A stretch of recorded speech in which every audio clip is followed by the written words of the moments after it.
आज हम यहाँ पर एक प्रेस मीट कर रहे हैं जिसका एजेंडा जो है वो स्कूल की प्रेजेंट कंडीशन और स्कूल का fee structure and the parents suffering from the academic problems we will discuss here from the Women India movement called WIM।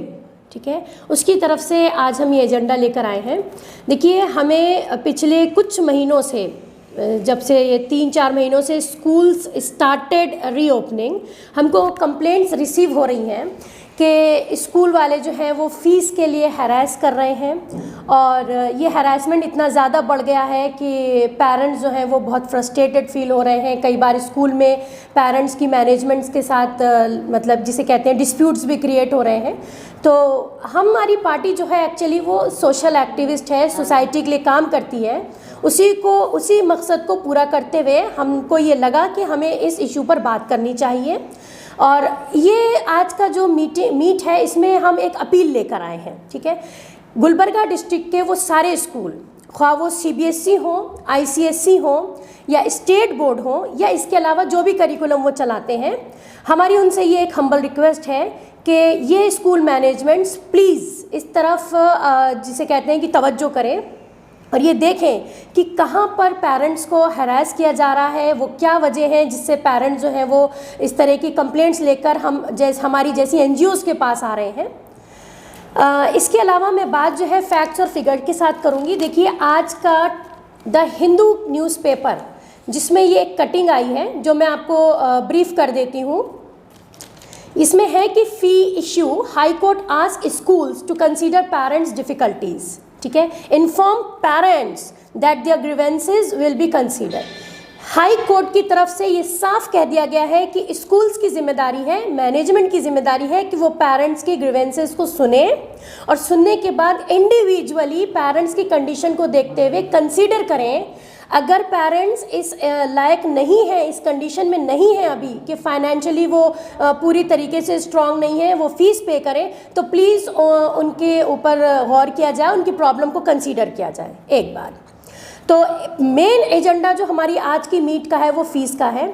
अभी तो हम इस प्रेस मीट में एक अपील कर रहे हैं और मैं समझती हूँ हमारी इस अपील के बाद गुलबर्गा डिस्ट्रिक्ट के प्राइवेट स्कूल्स के मैनेजमेंट्स को इतना फ़र्क पड़ेगा और वो कंसीडर भी करेंगे और रीथिंक करेंगे कि ये कंडीशंस आगे कंटिन्यू नहीं होनी चाहिए, इस प्रॉब्लम का जल्द से जल्द सॉल्यूशन निकाला जाए।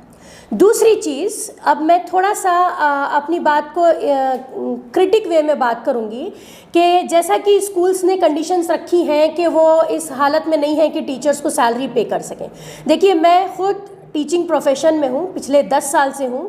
कोई ऐसा बोर्ड नहीं है, करिकुलम नहीं जिसमें अल्हम्दुलिल्लाह मैंने काम नहीं किया है। मैं ये पूछना चाहूँगी स्कूल मैनेजमेंट से कि ऑलरेडी आप लोगों ने अपने स्टाफ में कट ऑफ किया, स्टाफ कम कर दिया।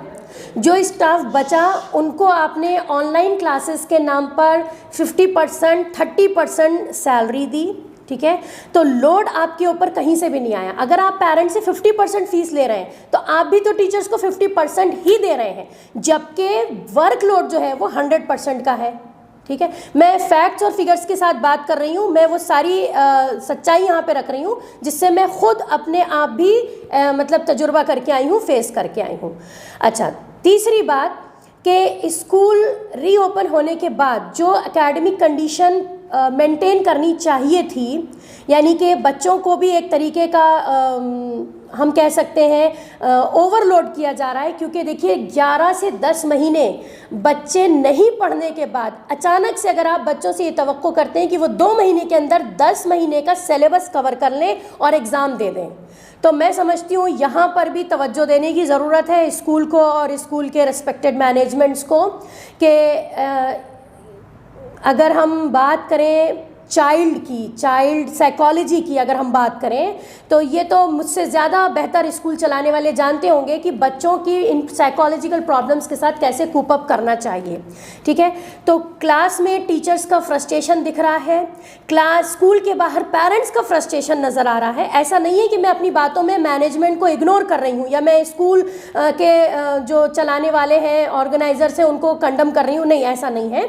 मेरा कहने का मकसद सिर्फ इतना है कि कोऑपरेट कीजिए। ऑलरेडी आपके सामने हाई कोर्ट का इतना बड़ा ऑर्डर मैं लेकर आई हूँ, इसको सामने रखते हुए कंसीडर कीजिए उन पेरेंट्स को एटलीस्ट जो आपसे रिपीटेडली रिक्वेस्ट कर रहे हैं कि वो फीस देने की हालत में नहीं है, उनको इंडिविजुअली डील किया जाए।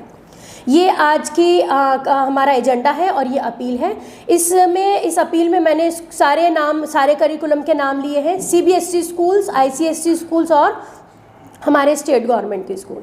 अगर इसके बाद भी हमें शिकायतें मौसूल होती रहीं और हम रिसीव करते रहे कंप्लेंट्स, तो फिर हम मजबूर हो जाएंगे, हमें स्कूलों का नाम लेकर इंडिविजुअली बात करनी पड़ेगी। और मैं नहीं चाहूँगी कि कोई भी स्कूल जो है वो डिफेम हो। देखिए, स्कूल जो है वो नेशन बिल्डर्स हैं, वो आने वाला कल, आने वाले फ्यूचर के लिए जिम्मेदार हैं। इस बात को स्कूल वाले क्यों भूल जाते हैं, या स्कूल चलाने वाले इस बात को कहीं ना कहीं सेकेंडरी ले आते हैं। उनका प्राइमरी मकसद कुछ और बन चुका है, जबकि प्राइमरी मकसद जो है वो ये होना चाहिए कि स्कूल सिर्फ और सिर्फ आपने सोसाइटी में इसलिए कायम किए हैं ताकि आप आने वाली जनरेशन को मजबूत तरीके से खड़ा कर सकें। तो बच्चों की साइकोलॉजी मद्देनज़र रखते हुए उनको इस तरीके से करिकुलम को डिज़ाइन कीजिए, सिलेबस को रीशेड्यूल कीजिए कि उनको ओवरलोड फील नहीं हो, बच्चे डरे नहीं, बच्चों में फियर पैदा मत कीजिए। दूसरी बात कि टीचर्स को अगर आप 50% सैलरी दे रहे हैं तो उनके वर्कलोड को भी सही तरीके से डिवाइड किया जाना चाहिए, क्योंकि आप बाज़ स्कूलों का शायद ये सोच होती, उन्हें यह लगता है कि टीचर फ्रैटर्निटी जो है वो मजबूर है और वो कहाँ जाएंगे। तो ऐसा नहीं है, टीचर फ्रैटर्निटी मजबूर नहीं है। बहुत अनकरीब हो सकता है इंशाअल्लाह कि टीचर्स की एक बड़ी यूनियन आपके गुलबर्गा डिस्ट्रिक्ट में भी आपको देखने को मिलेगी।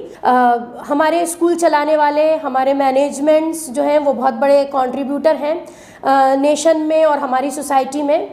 हम तो ऑलरेडी मतलब कि ग्रेटफुल हैं अपने मैनेजमेंट्स, स्कूल चलाने वाले मैनेजमेंट्स के लिए, क्योंकि वो एक बहुत बड़ा काम कर रहे हैं। मगर ये है कि इस पैंडमिक, इस लॉकडाउन में इसमें कोई दौराय नहीं है कि हर शोबा जो है वो मुतासिर हुआ है, हर कोई सफ़र हुआ है। लेकिन देखिए, पेरेंट्स और टीचर्स जो कि लिमिटेड कहीं ना कहीं आमदनी से बंधे हुए हैं, तो कहने का मकसद ये है कि स्कूल वाले उन्हें कंसीडर कर सकते हैं, इतनी गुंजाइश स्कूल वालों के पास है।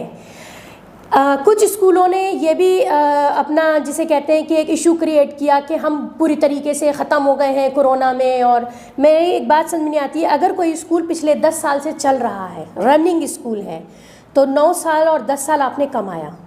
ऐसा नहीं है कि 10 महीने में वो 10 साल जो है आपने जो भी प्रॉफिट उठाया वो ख़त्म हो गया। लेकिन कई बार ऐसा होता है, डेली वेजर्स या पिटी बिजनेसमैन जो होते हैं, जिनका रोज़गार उनकी मंथली आमदनी पे चलता है, अगर उनकी हम बात करें तो वो जेन्युइन है कि वो ख़त्म हो गए। वो टीचर्स जिनकी सैलरी 6 से 8 हज़ार है और उन्हें आप 50% 3 और 4 हज़ार दे रहे हैं, वो टीचर्स ख़त्म हो गए। तो कम से कम आप उनको अगर सैलरी बढ़ा के नहीं दे सकते तो उनके वर्कलोड को आप देखें। अच्छा, टीचर्स का क्या है कि पैसा बहुत ज़्यादा ट्रांसपोर्ट में चला जाता है। मैं एक एग्जांपल देना चाहूँगी, एक टीचर जो 6,000, क्योंकि मुझे गुलबर्गा डिस्ट्रिक्ट में जितना अंदाज़ा हुआ है सर्वे करने के बाद, एक एवरेज 10,000 तक का टीचर जो है वो आपको आम स्कूलों में मिलेगा। जबकि मुझे कहते हुए शर्म आ रही है कि टीचर्स का जो काम है, टीचर्स की जो मेहनत है, उनकी काबिलियत के हिसाब से उनको पे नहीं किया जाता है। लेकिन वो एक अलग मुद्दा है, उसके साथ इंशाल्लाह हम फिर कभी बात करेंगे। और टीचर्स यूनियन बनाने की तो हम बात कर ही रहे हैं। मैनेजमेंट की जो भी यूनियन बनी हुई है, मैं फिर एक बार दोहराऊंगी कि वो पेरेंट्स की प्रॉब्लम, टीचर्स की प्रॉब्लम प्लस बच्चों का मेंटल साइकोलॉजिकल लेवल देखते हुए अपने शेड्यूल को और अपना जो स्ट्रक्चर है उसको दोबारा से एक बार रिव्यू कर लें। अस्सलाम वालेकुम रहमतुल्लाहि व बरकातहू। मैं वुमेन इंडिया मूवमेंट की प्रेसिडेंट रेहाना बेगम बोल रही हूँ। आज हमारा यहाँ प्रेस मीट है, जो हम एक मुद्दा लेकर यहाँ पर आए हैं। जो स्कूल फीस के कंप्लेंट्स हमारे पास आने की वजह से हम लोग ये प्रेस मीट कर रहे हैं।